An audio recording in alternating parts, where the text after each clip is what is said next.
Vamos a ver entonces los equipos de uso común. Los equipos de laboratorio más comunes son microscopio, centrífuga, balanza analítica. El espectrofotómetro no es tan común, pero lo vamos a tomar como un equipo común. Esterilizadores, digestores microondas. El digestor de microondas no es tan común por el costo, pero es un digestor, pues, ¿no es cierto? Vamos a ver, cuando toque, le voy a explicar en qué consiste un digestor, estufa, mufla, baño María, pHímetro, conductímetro. Eso es lo más básico. Vamos a ver, por ejemplo, conductímetro, una clase específica, esa la pasan con ayudante, pHímetro también. Ustedes ya no son tan nuevos, entonces ya tienen más conocimiento. Espectrofotómetro es un tema que vamos a ver completamente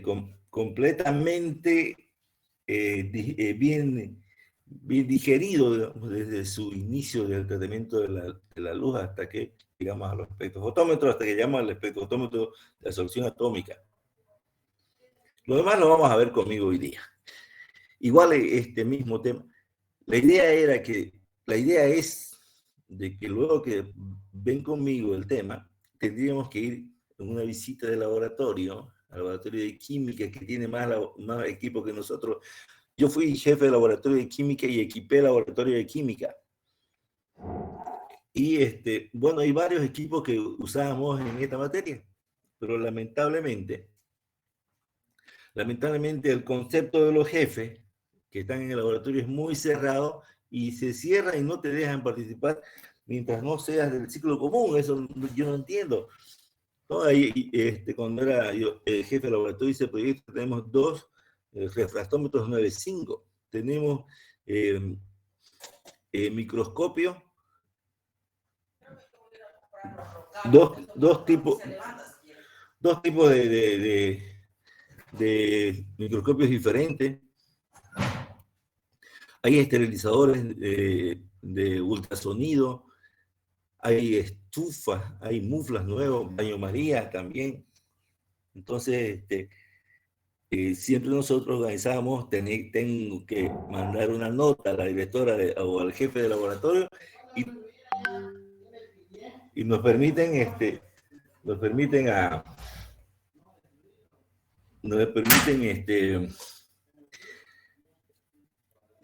entrar a ver los equipos.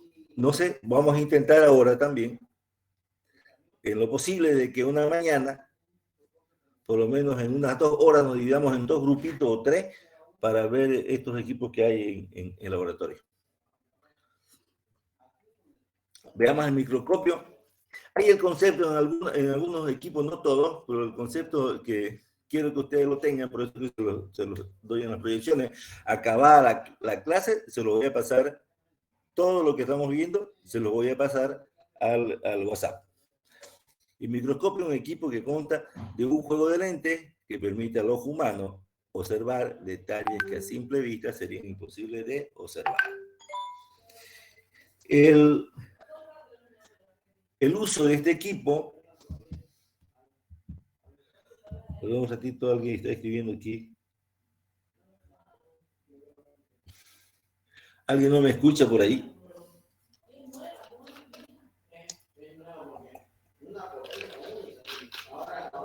El uso de este equipo en los laboratorios clínicos y químicos permite determinar la presencia de parásitos, larvas, cristales, restos de tejido, componentes de la sangre y otros cuerpos.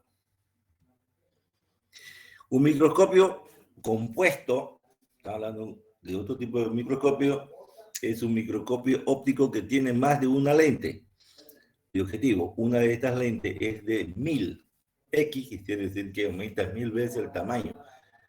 El microscopio óptico o microscopio de luz es un microscopio que se basa en el uso de lentes ópticas.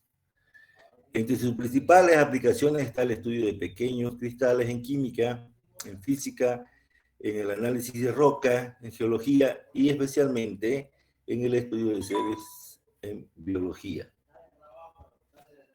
¿Alguien no me escucha? Por favor, un ratito, voy a ver. Un ratito voy a ver qué pasó aquí, por qué no me escucha.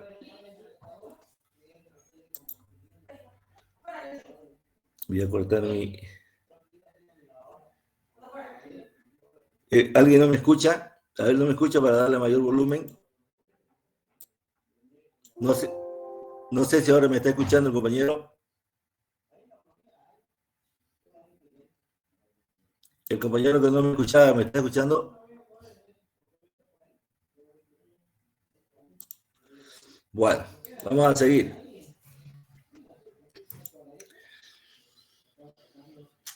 Entonces dijimos que una de estas lentes que tiene microscopio óptico es de 1000x, o sea, 1000 veces se incrementa el tamaño, la visión de ese microorganismo o esa sustancia objeto de análisis.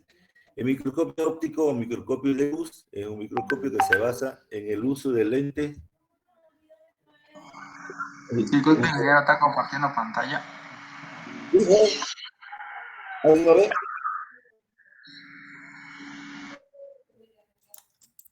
Porque tengo que ver.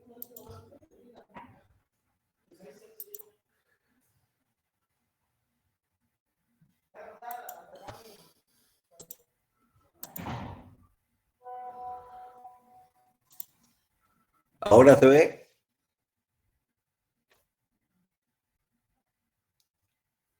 Ahora están, Sí, se están ve, viendo. ingeniero.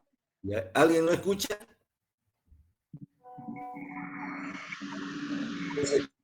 Yo no creo que sea problema mío, ¿no?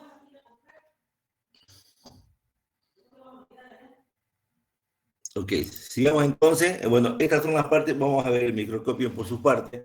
Por ejemplo, las partes que más sobresalen, el soporte en sí está la base, el brazo que es donde está soportando todas las partes del microscopio, el tubo donde está el que soporta el ocular, o los oculares en este caso, el revólver donde están, vamos a ver, donde están los lentes, la platina, que es esta base donde van los vidrios donde están colocados el objeto de análisis, las pinzas que aseguran la plaquita y el condensador, que es el que nos permite visualizar mejor el objeto de análisis. Este enfoque grosero es la parte más gruesa y que acercamos y con este enfoque fino ya visualizamos con mayor detalle. Cada una de estas partes la vamos a analizar y la vamos a ver a continuación. El sistema mecánico, que la parte mecánica, lo más grande, el soporte, el microscopio, son todas aquellas que mantienen la estructura, permitiendo que toda la parte esté bien alineada. ¿No es cierto? Por eso le digo que la parte mecánica es la que mantiene la estructura. Lo básico es la base, ¿no es cierto? El pie es la parte que se encuentra en la zona más inferior del microscopio. Su función es que el microscopio se mantenga en pie, soportando toda la estructura. El brazo es la parte que conecta toda la parte, siendo el esqueleto del microscopio. Vamos para atrás un poquito, entonces estamos hablando de esta parte, la base y el brazo. La platina, esta parte de aquí,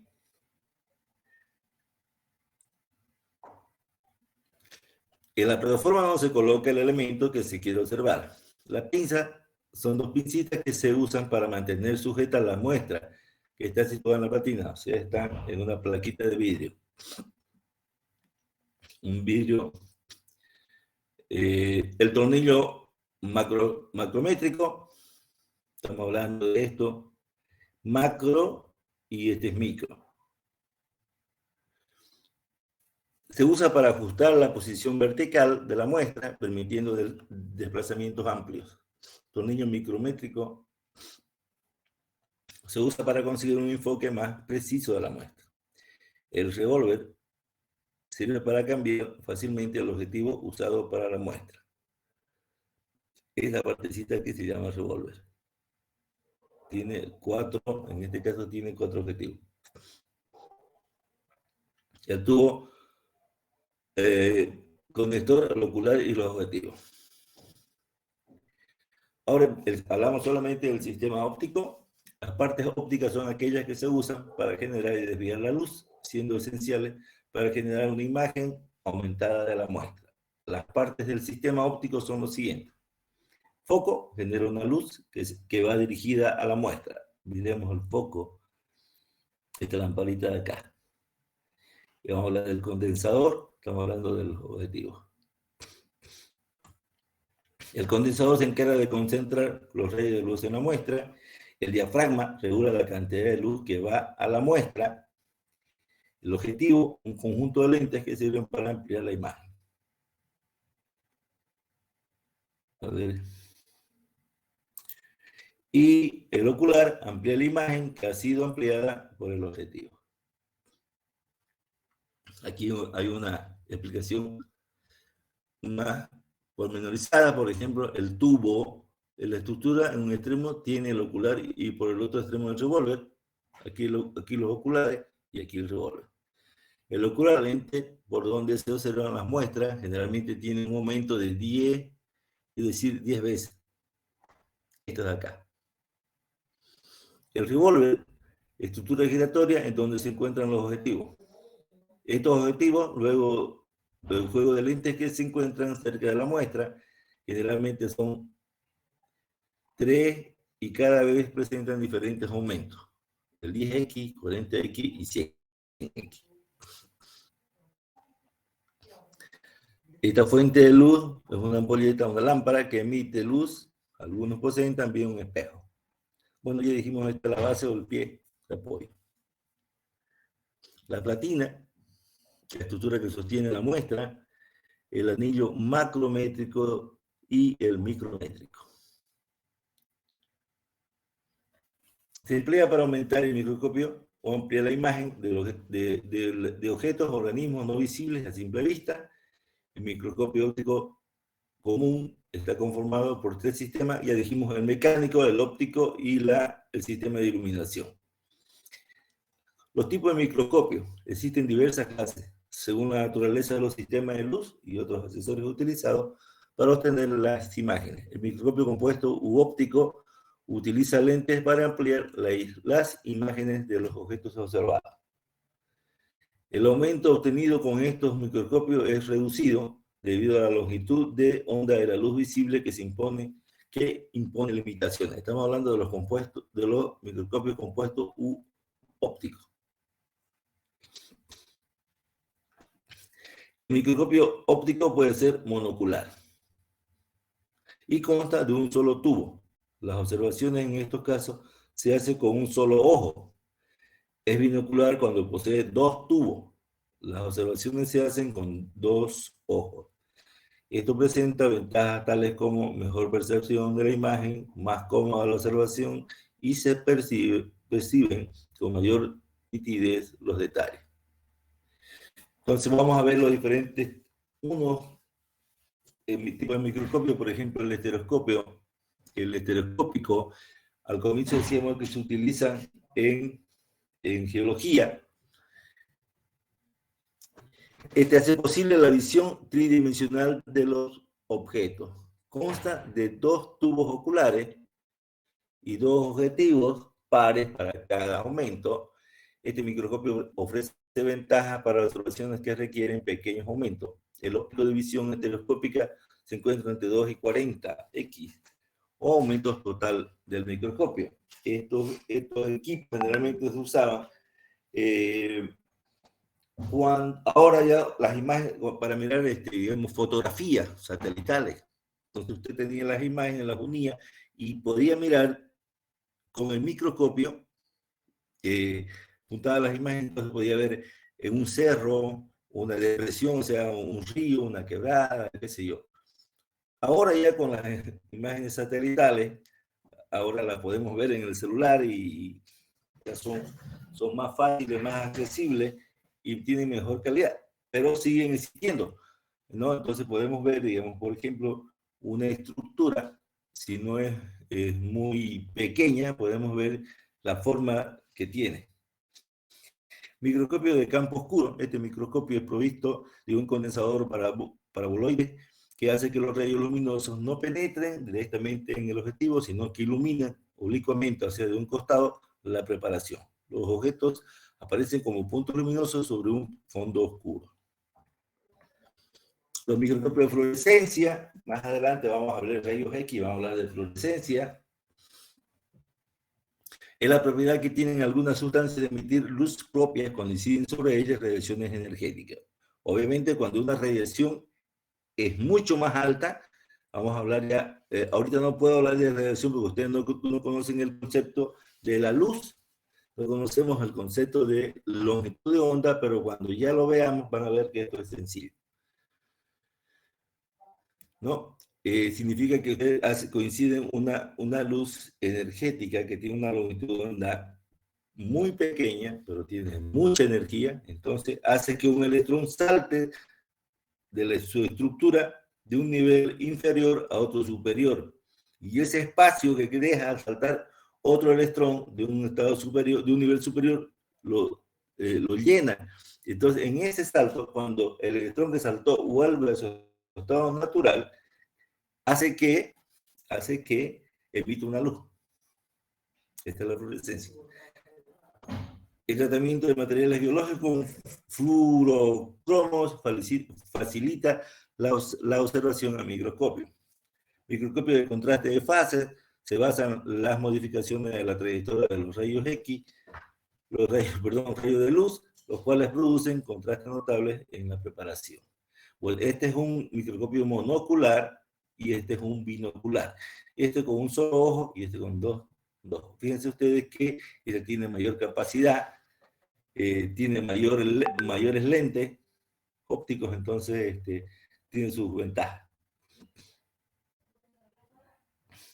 Otro instrumento que tenemos y ustedes lo conocen, es la estufa. La estufa es un equipo eléctrico que eleva la temperatura a más o menos 230 grados. Esto sirve para esterilizar. Generalmente este equipo, en escala pequeña, lo utilizan los médicos, utilizan los dentistas para esterilizar los instrumentos que utilizan. Nosotros en el laboratorio, en la estufa, podemos regular la temperatura, podemos deshidratar es un instrumento grande para hacer muchas investigaciones, aunque uno parezca que es un simple horno, no, pero este hornito, con este podemos hacer investigaciones para, digamos, secado de frutas, de alimentos, de vegetales. Entonces, ahora tenemos en el laboratorio un secador que hicieron unos compañeros que recién titularon. Toda la investigación hicieron una pequeña estufa. Y en base a esos datos que obtuvieron, diseñaron su propio secador completamente automatizado. Entonces, con ese equipo, por ejemplo, podemos hacer muchas investigaciones que vamos a lograr que muchos compañeros como ustedes que están en esta situación podrían y que tienen alguna aptitud por la investigación o un apego por la investigación, podrían ustedes tranquilamente titularse como técnicos superiores. Vamos a ver, vamos a implementar, vamos a tratar, porque uno no sabe si de repente no la puede concluir la carrera por alguna u otra forma.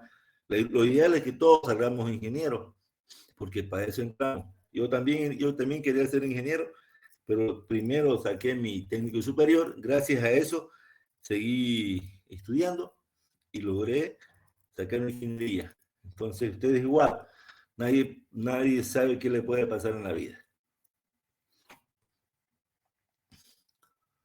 Esta estufa, hay diferentes estufas. Por ejemplo, la que estamos hablando es la estufa eléctrica, se utiliza para secado de sustancias y esterilización, alcanza entre 250 y 300 grados.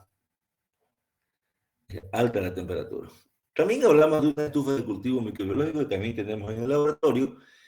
Es un aparato eléctrico y sirve para la incubación de muestras microbianas, bacterias, hongos, cultivos celulares, con el fin de dar las condiciones necesarias de temperatura a las cuales crezcan satisfactoriamente.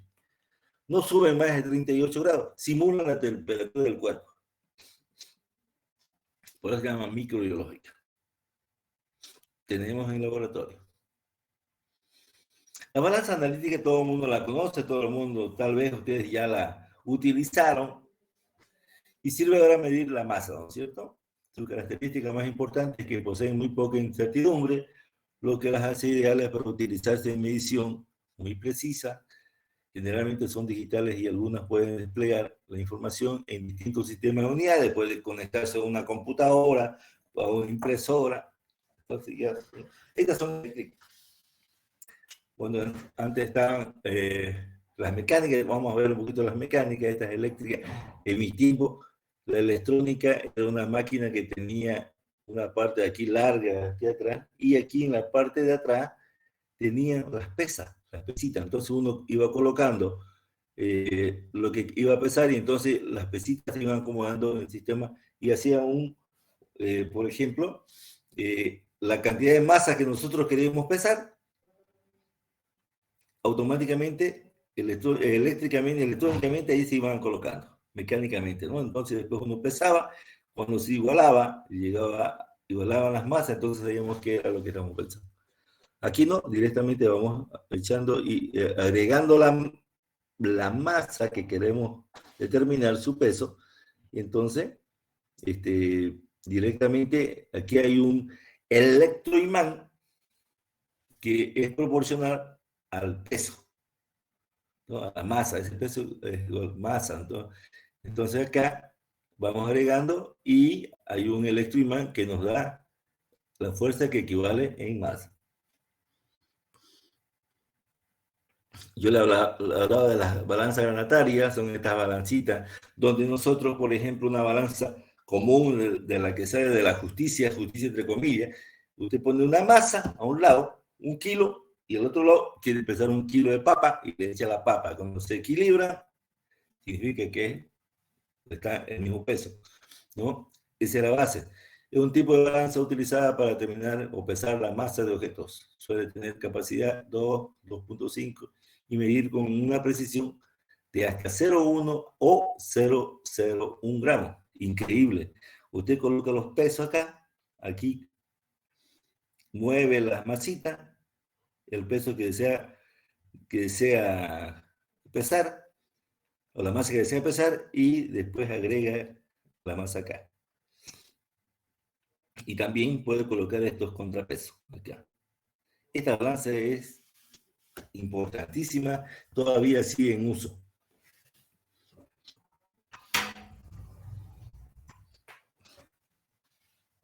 A ver.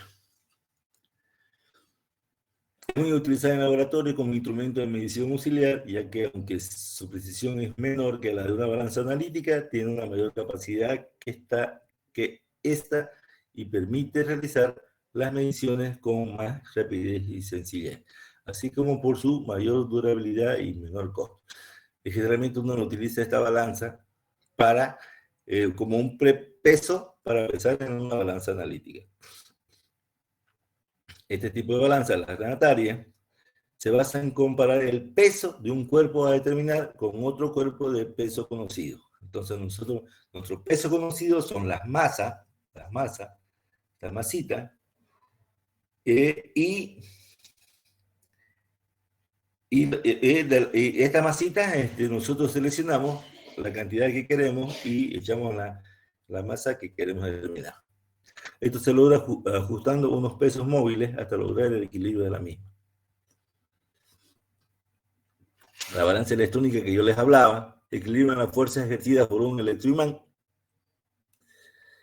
cuya alimentación está regulada automáticamente en un lazo cerrado por un circuito electrónico. Entonces, es un electroimán. ¿Qué hace ese electroimán? Que está tironeando. Usted va agregando la masa y él va haciendo fuerza que es proporcional a la masa que usted está queriendo medir. La balanza seminalítica sirve para preparar soluciones que no necesiten ser estandarizadas o su concentración no sea crítica en el análisis.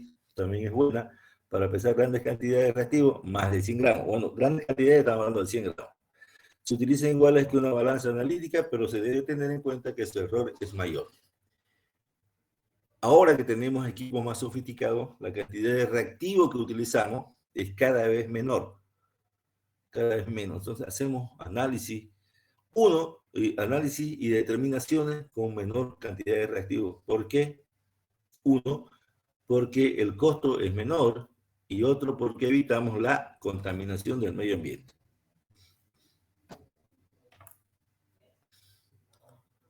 Balanza seminalítica, esas son las seminalíticas. Pensé ustedes que esta tiene hasta 3 decimales. Y fíjense, tiene una tapita. Usted puede trabajar tranquilamente con una de estas, a no ser que sea un análisis ya de precisión para que utilice una balanza analítica. Fíjense, esta tiene un decimal. Dependiendo también del método que vamos a utilizar, se necesita, de la precisión que tenga ese método, vamos a utilizar una cierta cantidad un cierto equipo, por ejemplo, la balanza. No vamos a utilizar una balanza analítica de 4 decimales cuando el error es grande, digamos. Vamos a determinar gramos o límite de detección de ese método, 20 gramos altísimos.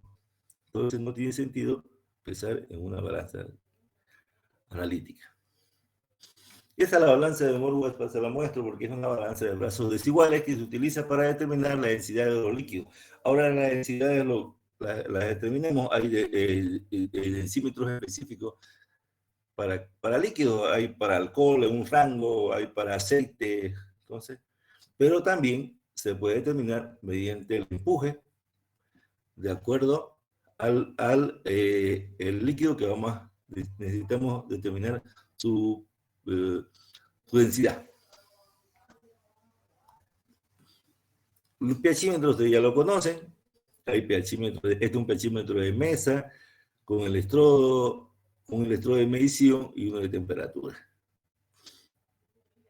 Bueno, aquí le he puesto un poquito más de teoría. El pHímetro es un sensor utilizado en el método electroquímico para medir el pH de una solución. Ustedes saben que el pH igual a menos logaritmo de la concentración de hidrógeno, ¿cierto? Entonces, si hablamos concentración de hidrógeno, estamos hablando de 10 a la menos 8, 10. Estamos hablando de soluciones diluidas. ¿No es cierto? Son todas soluciones diluidas las que vamos a medir con un pHímetro. Consiste en medir el potencial que se desarrolla a través de una fina membrana de vidrio, que se separan dos soluciones con diferente concentración. Estamos hablando del electrodo. Una celda para la medición del pH consiste en un par de electrodos, uno de calomel, mercurio, cloro de mercurio, y otro de vidrio sumergido en las disoluciones en las que queremos encontrar el pH. La varilla de soporte del electrodo es de vidrio común y no es conductor, mientras que el bulbo simple, que es el extremo sensible del electrodo, está formado por un vidrio polarizable, un vidrio sensible de pH. Se llena el tubo con la solución de ácido clorhídrico según normal, saturado con cloruro de plata. El voltaje en el interior del bulbo es constante porque se mantiene su pH en 7, de manera que la diferencia del potencial solo depende del pH medido externo. El alambre que se sumerge al interior, normalmente de plata, cloruro de plata, permite conducir este potencial hasta un amplificador. Se pueden hacer mediciones de curva midiendo el pH, ¿no es cierto? Curvas, se hacen titulaciones galvanométricas, usted es un galvanómetro más el pHímetro, entonces usted puede ir a hacer las determinaciones. Los errores que afectan las mediciones de pH, el suelo alcalino, los electrodos de vidrio ordinario se vuelven sensibles a los materiales alcalinos con valor de pH mayores a 9. El electrodo ácido es en un pH menor a 0, los valores obtenidos tienden a ser más altos. De hidratación resultados falsos porque se está deshidratando el electrodo.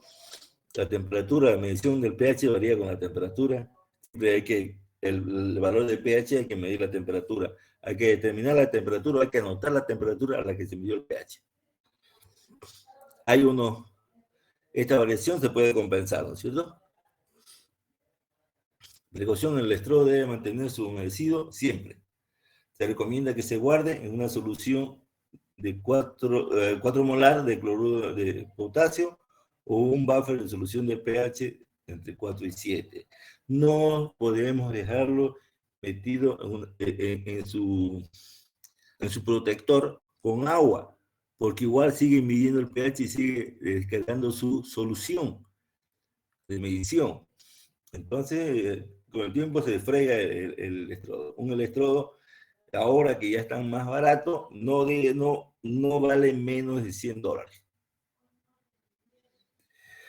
No se debe guardar el electrodo en agua destilada porque esto causaría que los iones se resbalaran por el tubo de vidrio y el electrodo se volverá inútil. Es lo que le acabo de decir.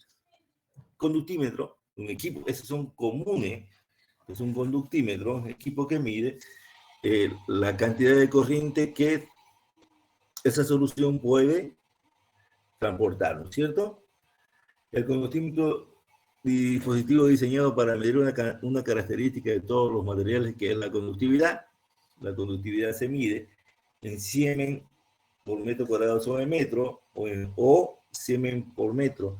Siemens es una unidad que el área transversal del conductor por el área transversal del conductor sobre la longitud del conductor. Un conductor más grueso conduce más y uno más largo menos. En pocas palabras, la conductividad dice que tan fácil atraviesa la electricidad a ese material. Entonces, el electrodo del conductímetro son 2 anillos a una distancia de 1 centímetro, entonces la corriente que se pasa por ahí de uno al otro es la que se mide y es la que reportamos en el electrodo. Entonces, la conductividad eléctrica es la capacidad de conducir la corriente.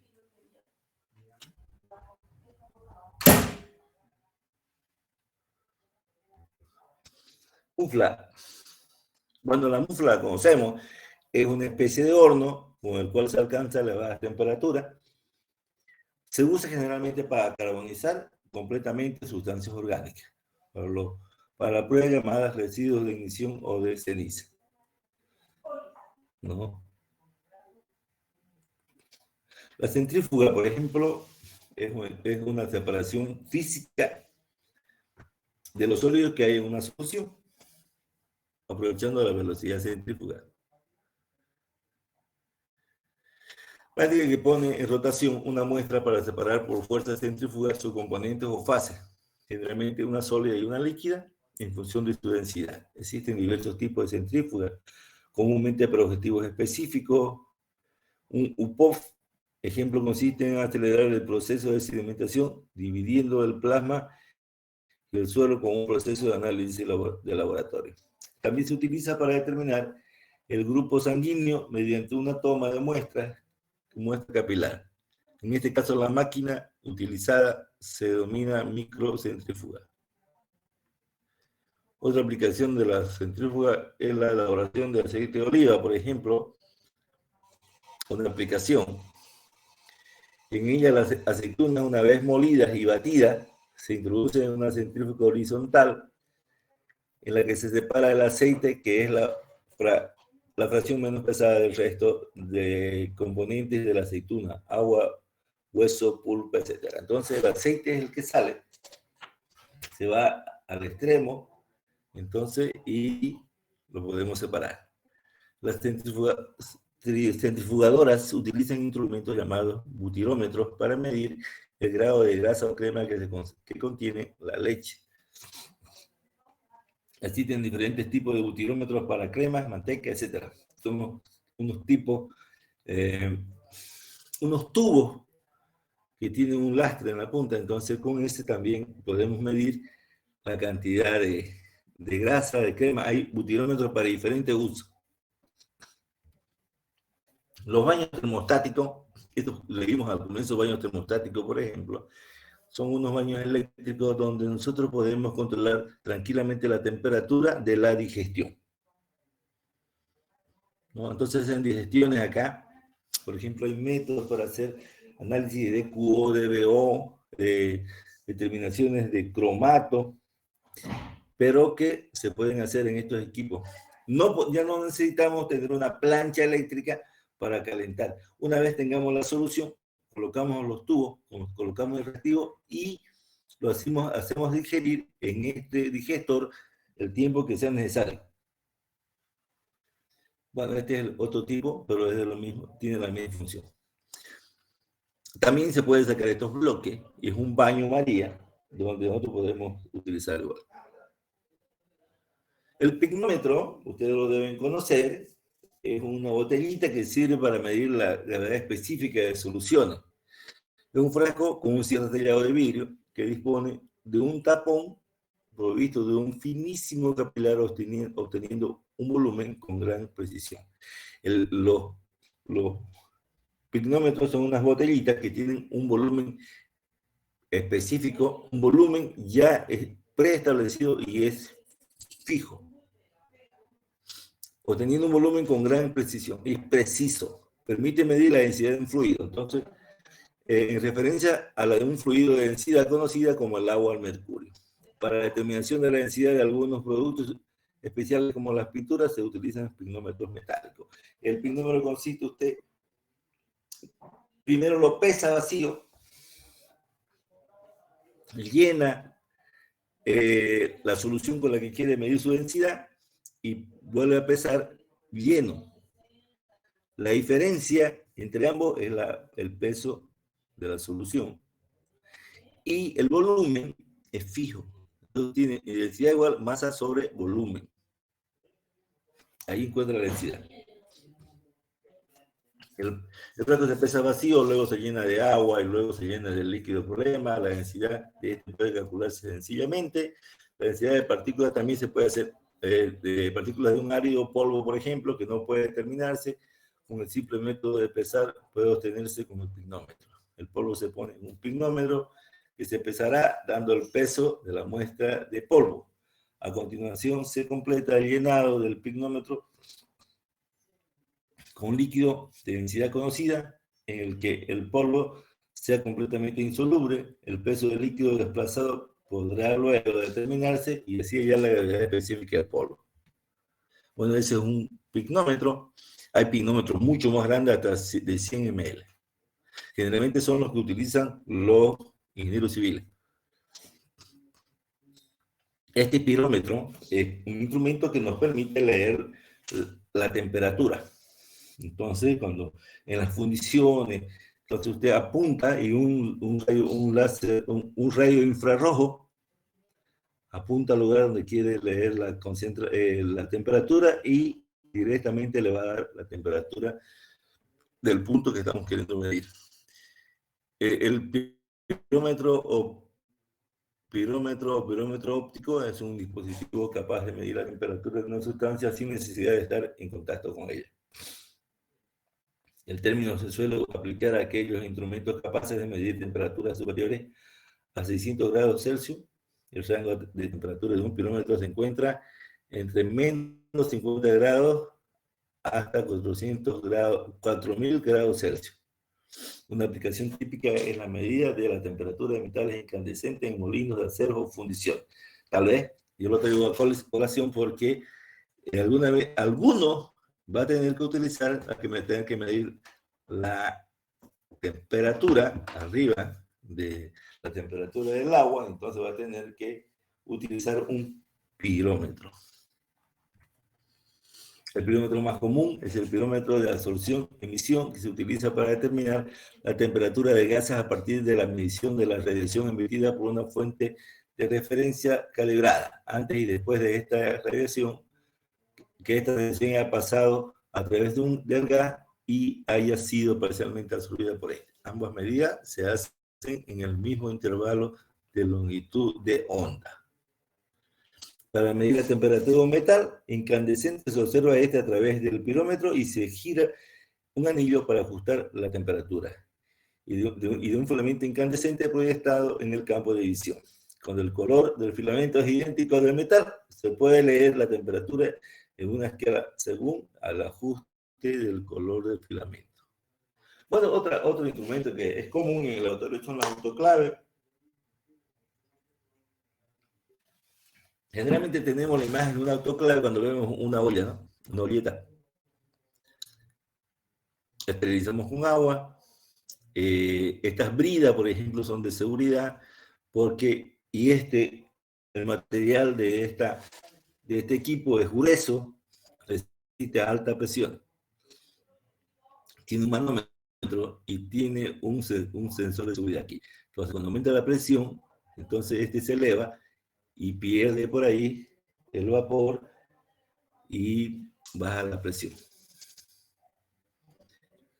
Ok, es un sensor de seguridad. Bueno, como ustedes pueden ver, aquí hay diferentes formas y tamaños. Esto es para equipo, utilizar equipo de vidrio generalmente.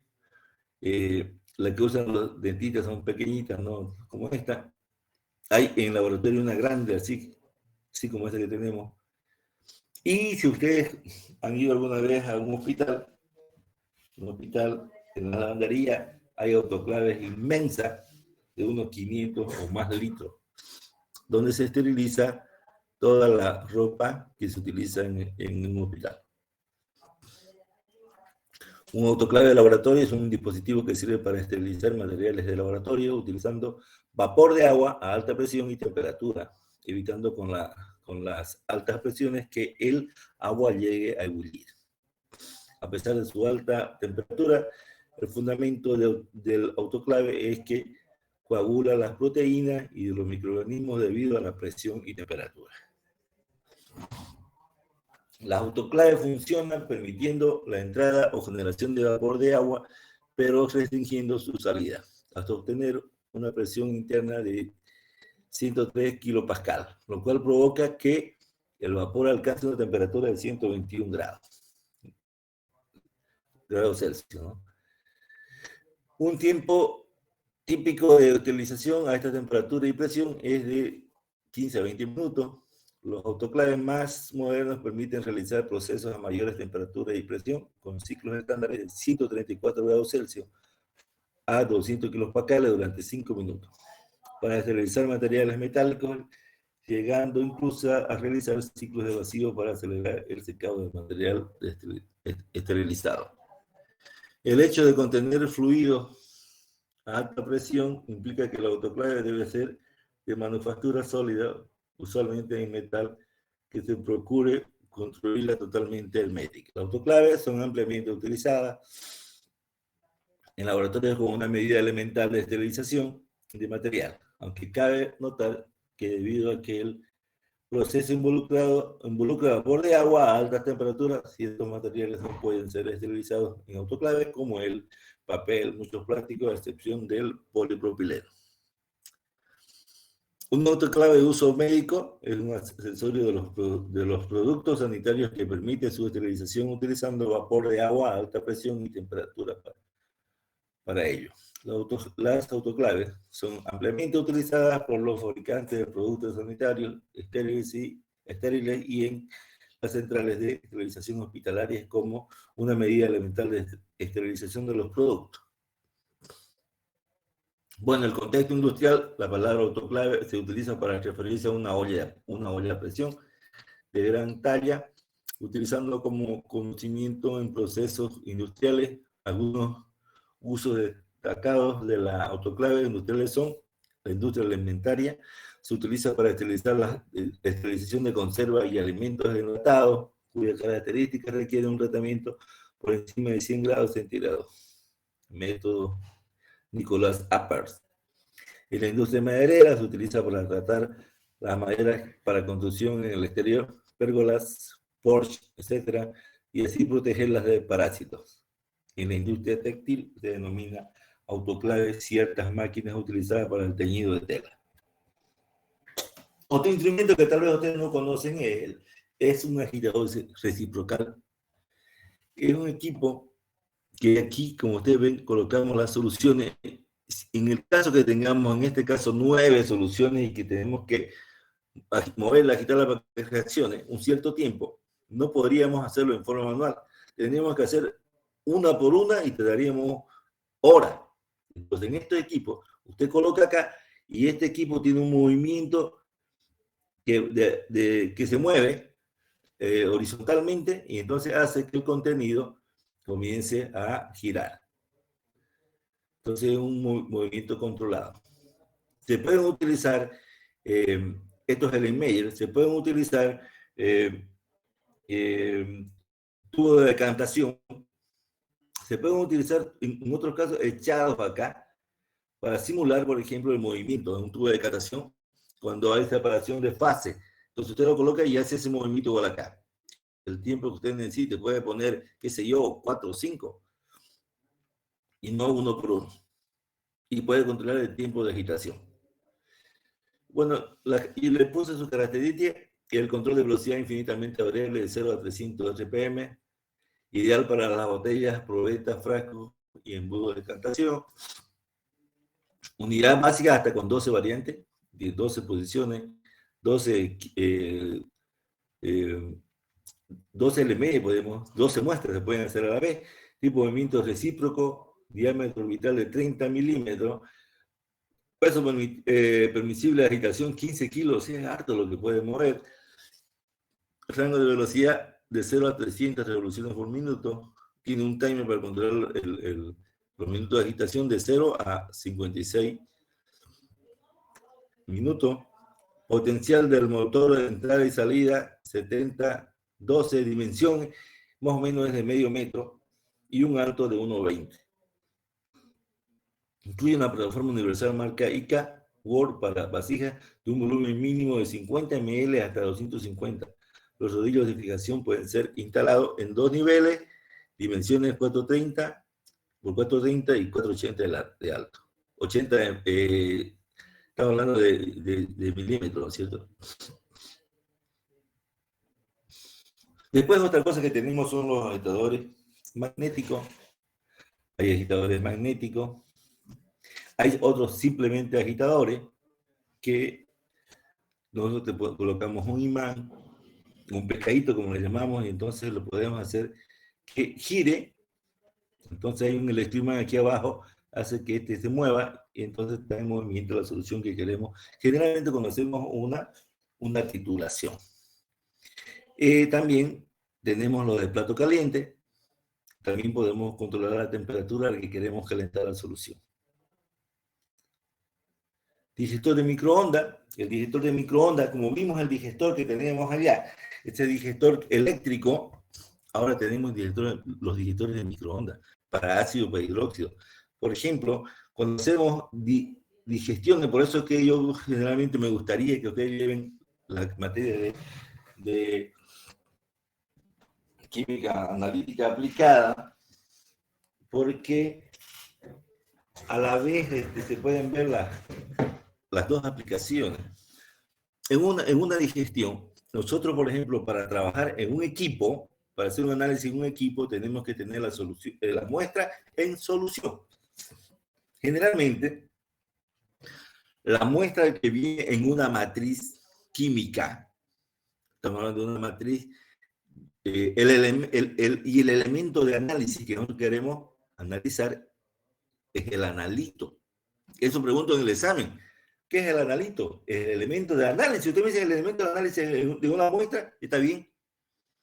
Es el elemento de análisis de una muestra. Y la matriz es el compuesto o la sustancia donde está el analito. Por ejemplo, si yo tengo calcio, quiero analizar calcio.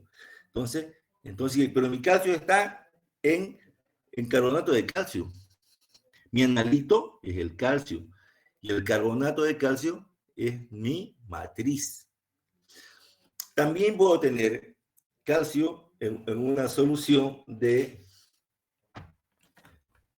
sulfato, por ejemplo, de sulfato de calcio.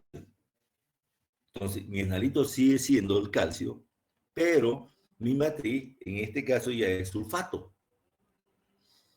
Cuando me toca sacarlo, obtener, extraer el analito, los compuestos o los ácidos para sacarlo de esa matriz es diferente. Por ejemplo, para el ácido, un sulfato, un carbonato, por ejemplo, con un ácido clorhídrico, tranquilamente lo disuelvo y tengo. es cierto? Tengo como óxido de calcio, ya facilingo ya. Pero es como sulfato, tengo que pensar en otro reactivo, el ácido sulfúrico, qué sé yo, diferente, ya es el ataque químico. Entonces, para ese ataque químico, generalmente hacíamos en los métodos clásicos que se ven en la química analítica aplicada, vamos a trabajar, qué sé yo, con 30 ml de ácido clorhídrico y 10 ml de ácido nítrico, una borregia. Entonces, pero, y una cierta cantidad de muestras. Pero si yo utilizo un microondas, un digestor microondas, voy a utilizar 1 ml de ácido nítrico y 3 ml de ácido clorhídrico. Y el otro voy a tardar, el método clásico voy a tardar en una plancha, voy a tardar, qué sé yo, 2 horas. Y aquí, compañero, lo voy a hacer en 5 minutos. Entonces, más es lo que voy a tardar en colocar la muestra en estos digestores que en sacar lo que ya va a estar digerido. Por eso hay diferentes, fíjense ustedes acá, aquí en estos tubos, herméticos, se cierra herméticamente. Estos tubos son de teflón, ahí se coloca la muestra y ahí se coloca. Igual acá, esto se coloca la muestra y se introduce acá. Fíjense. ¿Ok? Entonces lo que hay que hacer aquí, lo que más tarda uno es en identificar los lugares para que no se confunda. Pero la digestión ocurre en, qué sé yo, 5 minutos. Bueno, otra cosa que debemos tener en el laboratorio son las campanas extractoras del laboratorio, que justamente es para extraer los ácidos, los gases ácidos o los gases básicos, ¿cierto? O alcalinos. Fíjense ustedes que estamos trabajando dentro acá, ¿no? Este es un dispensador de ácido. Entonces, cuando usted mide, aquí ya tiene la medición, digamos, del ácido, que sea ácido sulfúrico, por ejemplo, establece 1 o 2 ml y aprieta y saca. Y expulsa la cantidad que usted necesita. Pero los gases, usted al apretarlo va a salir a cierta presión, entonces se va a generar gases. Y si no trabajamos dentro de esta campana, lo vamos a absorber. Fíjense ustedes que tiene un vidrio acá. Estable, esto usted lo puede bajar y hasta esta altura usted mete las manos y puede mirar sin necesidad de ponerse mascarilla. Y estos gases son extraídos hacia el medio por un extractor que es especial, no puede ser metálico porque se hace bolsa en 2 días, y va a un recipiente donde se atrapan los gases para que no contamine el medio ambiente. Hay campanas de diferentes tipos, fíjense estas, ustedes más. Fíjense, esta es grande, entonces uno puede trabajar bajo esta campana con seguridad. Esta es la plancha que yo les decía. Fíjense ustedes que aquí vamos a colocar la muestra que queremos analizar, que tenemos que llevar la solución, y aquí tenemos que colocar ya sea el ácido o la base con la que vamos a hacer la extracción, ácido o extracción básica, y vamos a calentar a una cierta temperatura que es aproximadamente unos 200 grados, y estar pendiente bajo la campana. Fíjense que el vidrio va por aquí. Fíjense. Entonces, mirando y que no se seque, y cuando se seque, usted tiene que acercarse y con una pinceta echarle agüita para que siga manteniendo el nivel hasta que se haga la extracción completa. Después se lava con agua a un cierto volumen y se filtra. En algunos casos no es necesario filtrar. Esa solución recién va al análisis, ya puede ser por la absorción atómica, por cualquier otro método. En el caso de nosotros, en el caso de la química analítica aplicada, esto se hace por titulación. Y una titulación de 3 muestras va a tardar 2 horas o 1 hora. Nosotros vamos a hacer 20 muestras o 50 muestras en 1 hora. Ya sea por absorción atómica, dependiendo del método que vamos a utilizar.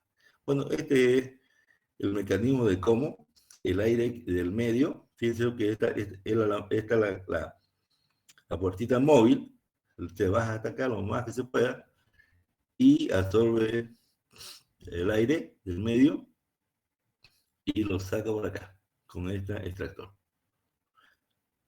Cuando son muy débiles, entonces lo puede traer más al ambiente sin problema. Este es un digestor eléctrico seco. El otro que vimos al comienzo era con agua, este es seco. Aquí colocamos también los tubitos y hacemos la misma digestión que hacemos acá. Pero solo en tubo. Y no se pierde nada. No hierve ni se evapora. Claro que este también tiene su costo. Bueno, compañeros, eso es lo que tenía preparado para ustedes hoy día. No sé por qué se me sale aquí, pero esto voy a ver. Voy a tratar de... vamos a hacer un listadito. Ahora vamos a estar bien suave. Generalmente, yo paso clases, no soy faltón, peor en mi casa. Normalmente me gusta comenzar temprano y si voy a comenzar un poco más tarde, sí o sí les voy a avisar. No, no, tendría que pasar, ustedes saben que ahora el problema es que puede ser que no consigamos internet o se apague la luz, un corte indespectivo, entonces ya son cosas que no podemos salvarlas, pero sí les voy a avisar, por eso estamos conectados en el WhatsApp. Seguramente debe estar conectada la auxiliar. No sé. Pero habemos 39. Y si yo no me equivoco, somos 40 y tantos. Bueno, entonces le voy a tomar un listadito. Ay, caramba, asistencia. Aquí esto. No, este no es, perdón. No es de ustedes. A ver.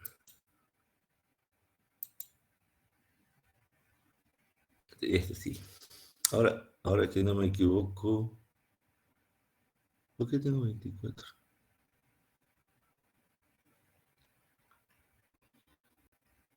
¿47? ¿Y por qué tengo 24? Ahora es 4, ¿no?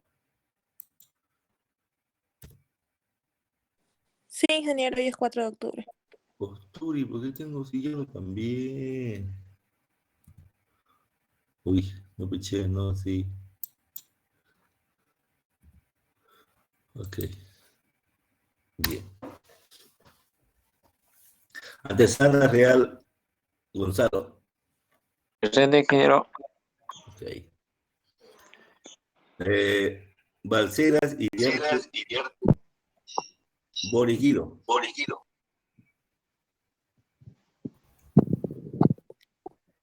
A ver, por favor. Si alguno de ustedes no puede comunicarse conmigo,